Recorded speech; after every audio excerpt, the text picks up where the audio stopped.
प्रिय विद्यार्थियों, मैं doctor Bhavna Shrimali, professor SMB government college Nathdwara. पिछली कक्षाओं में हमने पढ़ा था राजस्थानी चित्रकला के बारे में, है ना। राजस्थानी चित्रकला को हमने 4 शैलियों में बांटा था: मेवाड़, मारवाड़, हाड़ौती और ढूंढाड़। आज हम पढ़ने जा रहे हैं मुग़ल चित्रकला को। राजस्थान शैली के बाद में आई थी हमारे यहाँ पर मुग़ल शैली, मुग़ल चित्रकला। मुग़ल चित्रकला का जन्म, उत्थान एवं पतन मुग़ल साम्राज्य के जन्म, उत्थान एवं पतन के साथ ही हो गया था। कहने का मतलब ये कि जब मुग़ल भारत में आए थे तो मुग़लों के साथ में ये सभ्यता, संस्कृति और जो भी उत्थान पतन चित्रकला का था वो उन्हीं के साथ हुआ। और जब वो यहाँ से चले गए तब वो भी चित्रकला भी अपने पतन की ओर उन्मुख हो गई। मुग़ल वंश में तुर्क और मंगोलों के रक्त का मिश्रण था, अतः मुग़ल वंश में दोनों कुलों की विशेषताएं थी। इस वंश के शासकों ने चित्रकला को विशेष प्रोत्साहन दिया और एक दरबारी चित्रकला का विकास हुआ। महान विजेता तैमूर का पुत्र शाहरुख स्वयं एक कवि था और उसने अपने दरबार में कवियों और चित्रकारों को आश्रय प्रदान किया।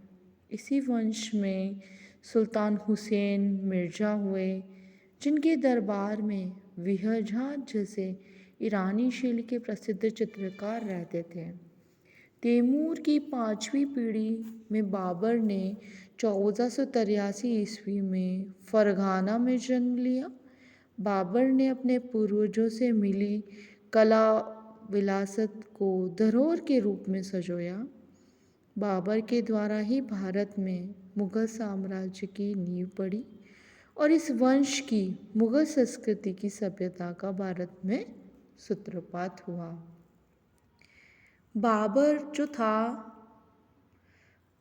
बाबर का जो समय था वो था 1526 से लेकर 1530 ईस्वी तक का। बाबर ने 1526 ईस्वी की पानीपत विजय के बाद भारत में अपना राज्य स्थापित किया। बाबर एक अच्छा लेखक था, एक अच्छा कवि था और उसने अपने स्वयं की आत्मकथा तुर्जु के बाबरी यानी बाबरनामा पुस्तक तुर्की भाषा में लिखी। अपनी आत्मकथा में उसने विहज़ाद नामक चित्रकार का वर्णन किया, जिससे उनकी चित्रकला के प्रति रुचि और विषय के प्रति जागरूकता दिखाई पड़ती है। बाबर के पश्चात इसी चित्रकला के साम्राज्य को आगे बढ़ाने वाले जो राजा थे, उनका मुगलिय राजा जो थे उनका नाम था हुमायूं। हुमायूं का जो समय था, काल चक्र था, काल पीरियड जो था वो 1530 से लेकर 1556 ईस्वी तक का था। 1530 ईस्वी में बाबर के पश्चात हुमायूं सिंहासन पर बैठे। हुमायूं का जीवन बड़ा संघर्षमय रहा। वह निरंतर सत्ता के लिए संघर्ष करते रहे। 1540 में कन्नौज में शेरशाह से पराजित होने के बाद वह अमरकोट सिंध के राजा की शरण में पहुँचे। यहीं 1542 में उनके पुत्र अकबर का जन्म हुआ। 1545 में हुमायूं ने पुनः अपना खोया हुआ दिल्ली का राज्य प्राप्त कर लिया। हुमायूं अपने पिता के ही समान साहित्य तथा कला प्रेमी था। हुमायूं अपने साथ 2 ईरानी चित्रकार मीर सैयद अली जुदाई और ख्वाजा अब्दुल समद सिरोजी को दिल्ली लेकर आए थे। हुमायूं की रुचियों में चित्रकला बड़ी प्रमुख थी। अब हुमायूं अपने युद्ध यात्राओं में भी अपने संग सचित्र पुस्तकें रखते थे। हुमायूं ने दास्तान अमीर हमज़ानामा के चित्र बनवाए और उसके बाद उन्होंने अनेक चित्र बनवाने का कार्य शुरू किया था, जो अकबर के समय में पूर्ण हुआ था। अकबर अकबर जो हैं 1556 से 1605 ईस्वी तक का इनका समय है।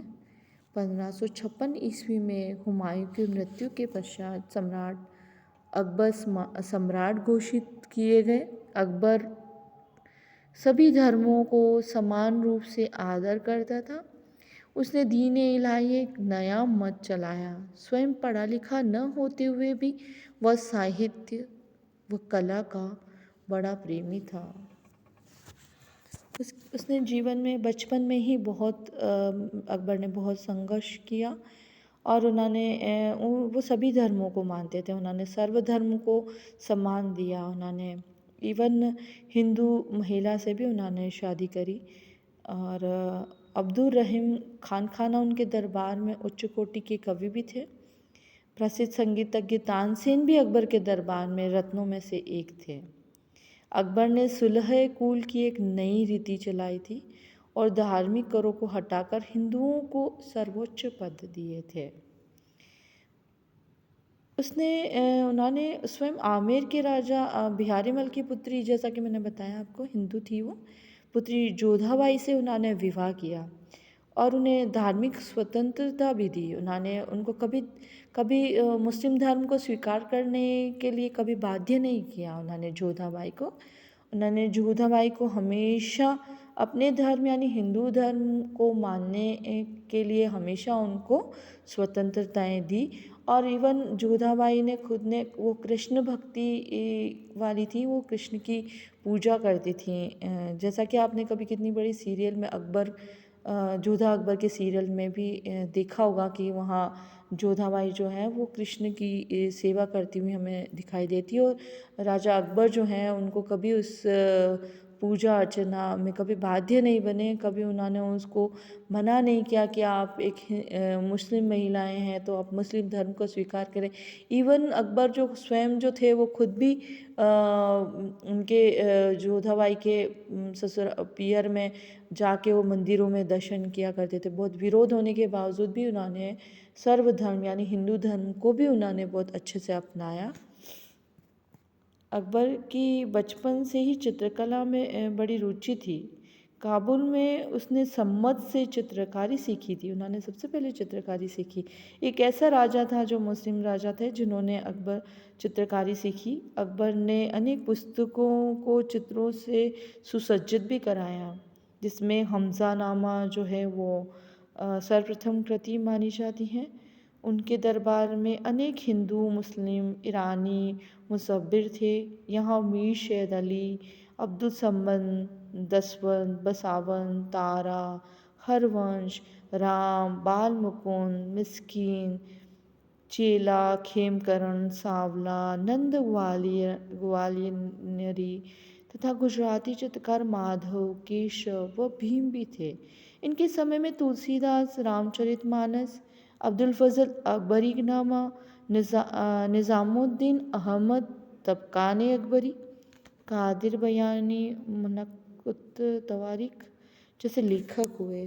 अकबर ने अपने चित्रकारों को प्रोत्साहन प्रदान करने के लिए उच्च पद तथा इनाम की ही नहीं बल्कि उपाधियों भी प्रदान की। उसने अनेक चित्रकारों को नादिर उल मुल्क देश का आचार्य तथा हुमायूं शाही राज्य का शुभ व मंगलमय की उपाधियों से भी विभूषित किया। अकबरकालीन चित्रित जो ग्रंथ हैं उनके बारे में मैं आपको थोड़ा बताना चाहूँगी। उनके काल में जो चित्रित ग्रंथ थे वो थे हमजानामा, खमसा निजामी, लीला मजनू की प्रेम लीला, रामायण, रजमनामा, नल दमयन, अनवार सुहेली, शाहनामा, ईरान के राजाओं का इतिहास तैमूरनामा, तैमूर का इतिहास, बाबरनामा, बाबर का इतिहास, तैमूर का इतिहास, जामी-उत तवारीख, मंगोलों का इतिहास, तारीख़ अल्फ़ी, दुनिया का इतिहास, अकबरनामा अबू फजल द्वारा लिखित एक इतिहास था। और उसमें अकबर की जो काल में जो भी विशेष रूप से याद रखने वाला है वो है ये, अकबर ने राजतरंगिणी, महाभारत, रजमनामा, चंगेरनामा, जफरनामा, रामायण, नल दमयंती, कलीला दमन, पंचतंत्र, अयार गणेश पंचतंत्र आदि अनेक ग्रंथों का फारसी में अनुवाद भी करवाया। ये तो था अकबर के काल की चित्रकला के बारे में हमने पढ़ा। उसके बाद में हम पढ़ने जा रहे हैं आगे जो सेशन में हम पढ़ेंगे वो जहांगीर और शाहजहाँ और औरंगजेब के बारे में पढ़ेंगे। आज हम अपने सेशन को अकबर की चित्रकला पर ही समाप्त करते हैं। बहुत बहुत धन्यवाद।